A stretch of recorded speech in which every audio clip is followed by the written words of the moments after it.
اللهم صل على محمد وعلى آل محمد كما صليت على إبراهيم وعلى آل إبراهيم إنك حميد مجيد اللهم بارك على محمد وعلى آل محمد كما باركت على إبراهيم وعلى آل إبراهيم إنك حميد مجيد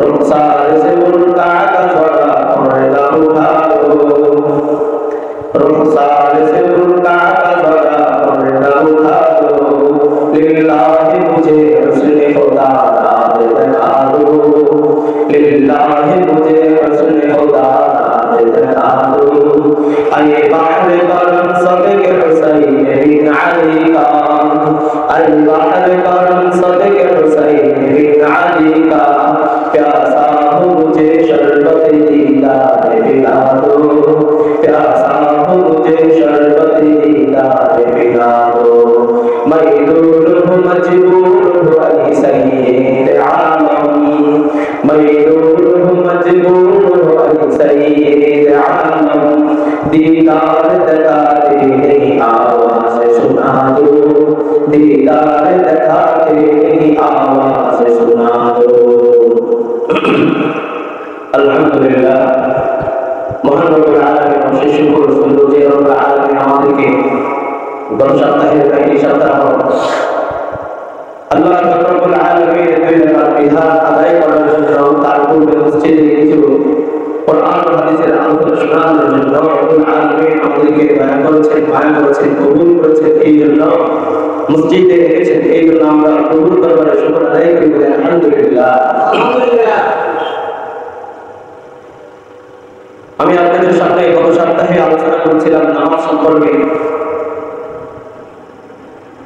এই সপ্তাহে আসলে নামাজ সম্পর্কে আলোচনা করার মাস না আজকে হচ্ছে রবিউল আউয়াল শেষ 2 তারিখ এই মাসের ভিতরে আমাদের আকায়ে প্রধান তাজদারে মদিনা মুহাম্মদুর রাসূলুল্লাহ সাল্লাল্লাহু আলাইহি ওয়াসাল্লাম দুনিয়াতে আগমন করেছেন এবং এই মাসেই আমাদের জন্য বেদনায় এই মাসেই আল্লাহর হাবিব মুহাম্মদুর রাসূলুল্লাহ সাল্লাল্লাহু আলাইহি ওয়াসাল্লাম দুনিয়া থেকে বিদায় নিয়েছেন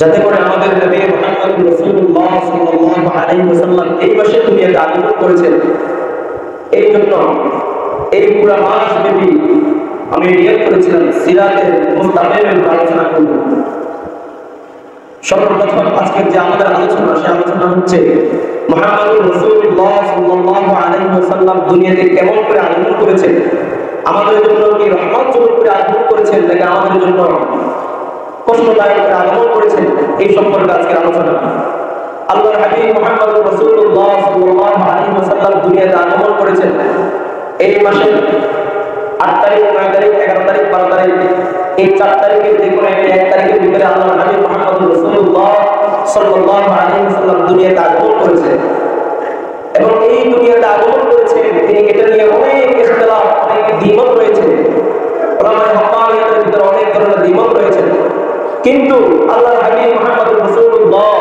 সাল্লাল্লাহু আলাইহি ওয়াসাল্লাম দুনিয়া থেকে চলে গিয়েছেন এই মাসের 12 তারিখ এটাই সর্বকল এবং সর্বোচ্চ কল কিন্তু আমাদের দেশে আজকে দেখা যায় কিছু মানুষ আশিক রাসূল দাবি করে 12 তারিখ আল্লাহর হাবিব মুহাম্মদুর রাসূলুল্লাহ সাল্লাল্লাহু আলাইহি ওয়াসাল্লাম দুনিয়া থেকে বিদায় নিয়েছেন এই সম্পর্কে তাদের কোনো বেদনাদায়ক কষ্টদায়ক কোনো কিছু উদযাপন হয় না 12 তারিখ জন্ম উদযাপন হয় মুহাম্মদুর রাসূলুল্লাহ সাল্লাল্লাহু আলাইহি ওয়াসাল্লামের নামে অত আল্লাহর হাবিব মুহাম্মদুর রাসূলুল্লাহ সাল্লাল্লাহু আলাইহি ওয়াসাল্লাম দুনিয়াতে আগমন করেছেন কেউ কেউ বলেছেন 8 তারিখ আগমন করেছেন কেউ কেউ বলেছেন 9 তারিখ এবং কেউ বলেছেন 11 তারিখ কেউ বলেছেন 12 তারিখ এই নিয়ে ইখতিলাফ রয়েছে কিন্তু 12 তারিখ আজকে যে পরিমাণ আমাদের দেশে আল্লাহর হাবিব আশিক রাসূল দাবি করে কিন্তু আশিক রাসূলের তাদের পর্যাপ্ত পরিমাণ আশিক রাসূল আমাদের কিছু থাকে না দেখেন আল্লাহর হাবিব মুহাম্মদুর রাসূলুল্লাহ সাল্লাল্লাহু আলাইহি ওয়াসাল্লাম দুনিয়াতে আগমন করেছেন আমাদের জন্য কি হিসেবে আগমন করেছেন আল্লাহর হাবিব মুহাম্মদুর আল্লাহ রাব্বুল আলামিন সূরা আম্বিয়ার 107 নম্বর আয়াতের মধ্যে বলতেছেন ওয়ামা আরসালনাকা ইল্লা রাহমাতান লিল আলামিন। হে আমার হাবিব, আমি আপনাকে দুনিয়াতে প্রেরণ করেছিলাম সমস্ত জাহান পুরো পৃথিবীর জন্য রহমত স্বরূপ করে আমি আপনাকে দুনিয়াতে প্রেরণ করেছি। আল্লাহ রাব্বুল আলামিন কোরআন মাজিদের ভিতরে সূরা আম্বিয়ার 107 নম্বর আয়াতের মধ্যে বলেন আমি আল্লাহ আপনাকে দুনিয়াতে পাঠিয়েছি একমাত্র রহমত করে। ইমাম তাবারি রাহমাতুল্লাহি আলাইহি তার তাফসীর কিতাবের মধ্যে উল্লেখ করেন, কি উল্লেখ করেন? বলতেছেন এই আয়াতের তাফসীর বলতেছেন যে প্রত্যেকটা মুমিন এবং প্রত্যেক কাফেরের জন্য আল্লাহ রাব্বুল আলামিন আমার আপনার প্রিয় রাসূল মুহাম্মদুর রাসূলুল্লাহ সাল্লাল্লাহু আলাইহি ওয়াসাল্লামকে আমাদের জন্য রহমত স্বরূপ করে পাঠিয়েছেন। তিনি তাফসীরে তাবারির ভিতরে উল্লেখ করতেছেন আল্লাহ আরসালা রাসূলাহু মুহাম্মাদান সাল্লাল্লাহু আলাইহি ওয়াসাল্লাম রাহমাতাল লিল জামিইল আলামিল মুমিনিন ওয়া কাফিরিন। তিনি সূরাতুল আম্বিয়ার 107 নম্বর আয়াতের ব্যাখ্যা বিশ্লেষণের মধ্যে বলতেছেন আমি আল্লাহ রাসূলুল্লাহ সাল্লাল্লাহু আলাইহি ওয়াসাল্লামকে দুনিয়াতে প্রেরণ করেছি, দুনিয়াতে পাঠিয়েছি রাহমাতুল লিল জামিইল আলামিন সমস্ত জাহানের জন্য রহমত, ওয়াল মুমিনিন সকল মুমিনদের জন্য রহমত, ওয়া কাফিরিন এবং প্রত্যেক কাফিরদের জন্য তিনি রহমত করে দুনিয়াতে পাঠিয়েছেন। সুবহানাল্লাহ। তাহলে কেমন নবী পেয়েছি বুঝেন? যেই নবীকে দুনিয়াতে পাঠিয়েছেন মুমিনদের জন্য রহমত স্বরূপ করে পাঠিয়েছেন, যেই নবীকে পাঠিয়েছেন কাফের মুশরিক বেঈমানদের জন্য রহমত করে পাঠিয়েছেন। আল্লাহু আকবার।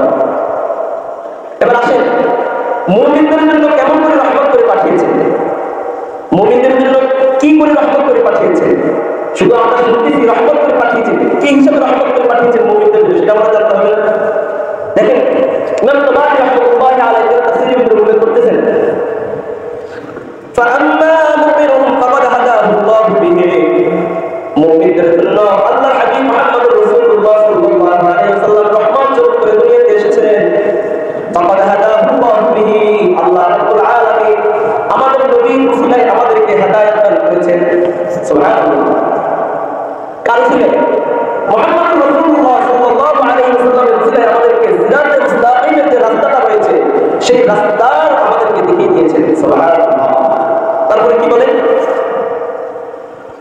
وأدخله بالإيمان به وبالعمل بما جاء به من عند الله الجنة। বলে আমরা মুহাম্মদুর রাসূলুল্লাহ সাল্লাল্লাহু আলাইহি ওয়াসাল্লামকে বিশ্বাস করেছি এবং তিনি আল্লাহ রাব্বুল আলামিনের পক্ষ থেকে যতগুলো বিধান এবং যতগুলো আমাদের জন্য কাজকর্ম নিয়ে এসেছেন সবকিছুর উপরে আমরা আমল করার কারণে রব্বুল আলামিন আমাদের জন্য জান্নাতের একটা ফয়সালা করে দিয়েছেন। সুবহানাল্লাহ। তাহলে আমরা এই নবীকে পেয়ে আমাদেরকে আনন্দিত হবে কি না? অবশ্যই আনন্দিত। যেই নবীকে আল্লাহু আকবার মুমিনদের জন্য রহমত, কাফেরদের জন্য রহমত, এর চেয়ে পৃথিবীতে আর কোনো কিছু হতে পারে দামি? আল্লাহর হাবিব মুহাম্মদ রাসূলুল্লাহ সাল্লাল্লাহু আলাইহি ওয়াসাল্লাম যে সমস্ত বিধিবিধান কোরআনের আয়াত এবং কোরআন শরীফ আমাদের জন্য যেটা দিয়েছেন ওটার উপর যদি আমরা ভিত্তি করে আমল করতে পারি তাহলে আল্লাহ রাব্বুল আলামিন আমাদের জন্য জান্নাতের ফয়সালা করে দিয়েছেন। সুবহানাল্লাহ। এবার আসেন কাফের যারা কাফের তাদের জন্য আল্লাহর হাবিব মুহাম্মদ রাসূলুল্লাহ সাল্লাল্লাহু আলাইহি ওয়াসাল্লাম কেমন রহমত? ইমাম তাবারি রাহমাতুল্লাহি আলাইহি বলেন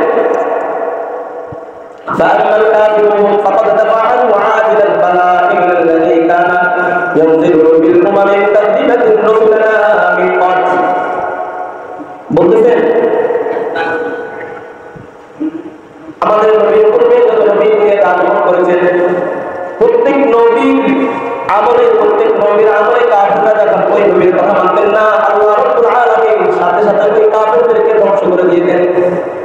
কিন্তু আমার নবীর উম্মত যারা মুসলমান এবং যারা কাফের আল্লাহ রাব্বুল আলামিন কাফেরদের জন্য আমার নবীর জন্য রহমত পাঠিয়েছেন। এই জন্যই আমার নবীকে যখন দুনিয়াতে পাঠিয়েছেন আমার নবীর উম্মতরা যখন তার কথা মানে না, তিনার বিরোধিতা করেন, তিনার উপর ঈমান আনে না, কিন্তু আল্লাহ রাব্বুল আলামিন তাদেরকে সাথে সাথে ধ্বংস করে দেন না, তাদেরকে অনেক সুযোগ দিয়েছেন।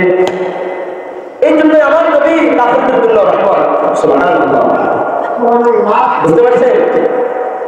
আমাদের নবী কাফেরদের জন্য রহমত কেন? আমার নবীর পূর্বে বাবা আদম থেকে আমার নবী পর্যন্ত যত আসমানি কিতাব এবং যতজন নবী দুনিয়াতে এসেছেন প্রত্যেকজন নবীর আমলে তারা যদি নবীর কথা না মানতেন আল্লাহ রাব্বুল আলামিন তাদেরকে সাথে সাথে আযাব দিয়ে ধ্বংস করে দিতেন। কিন্তু আমার নবী কাফেরদের জন্য রহমত, আমার নবীর কথা না মানার পরেও আমার আল্লাহ রাব্বুল আলামিন তাদেরকে সাথে সাথে আযাব